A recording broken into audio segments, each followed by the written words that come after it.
I think we all accept we're in a period of global warming, but a lot of people are panicking, aren't they? Yes. Are they right to panic? No.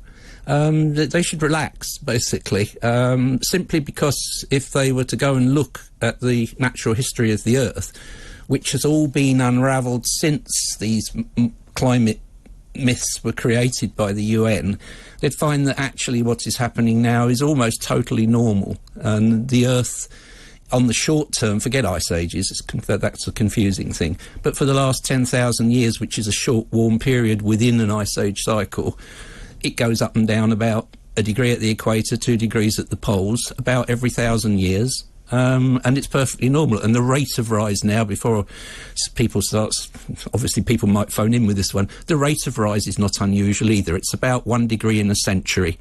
And it goes up and down it can go up and down a degree while it's doing that. Yes. And that's a global average over 30 years. It's not the weather. So we've got on one side, we've got the Intergovernmental Panel on Climate Change. We've got thousands of supposed experts, all stuffing stuff into their models. Why are they wrong? Well, because their presumptions that they feed into their models are wrong. And I think we talked briefly about this. It's called GIGO, garbage in, garbage out. That's the point. And one of the assumptions they put in is there's no natural change. So if the change that they assign to carbon dioxide is actually natural, there is no anomalous, additional change to be observed. So it's not actually happening. And there's a very good reason why that could be so. Stop me if you which is that it's a very small effect, the greenhouse effect, within the overall parameters of the atmosphere. There are much bigger things at work, like the sun shining on it and the gravity pulling the atmosphere onto the ground, which basically sets what the temperature gradient, all this sort of stuff. But the control is from the oceans. The clouds control.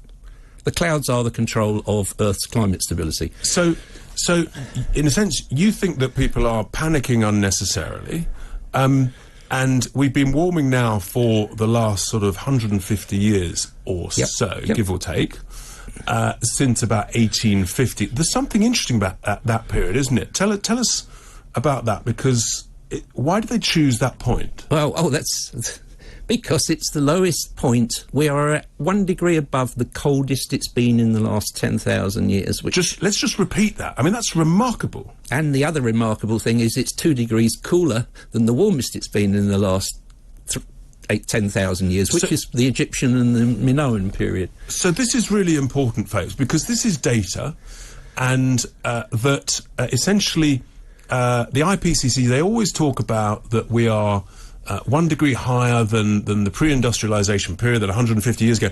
But what you're saying, Brian, is that was the lowest point in the last 10,000 years. Correct. So in a sense, that's why we shouldn't be panicking, and that it's been much warmer in 2 or 3 previous periods. Yes, and in the last interglacial, which was 130,000 years ago, when the country is pretty much where it is now, about 50 degrees north from the equator, there were hippopotami and elephants on the banks of the River Thames. That would be quite a sight now, wouldn't it? It would. And it's well known, this is natural history, and it was 6 degrees warmer than it is now. And there were humans wandering around the place, presumably hunter-gathering happily. We're a tropical species.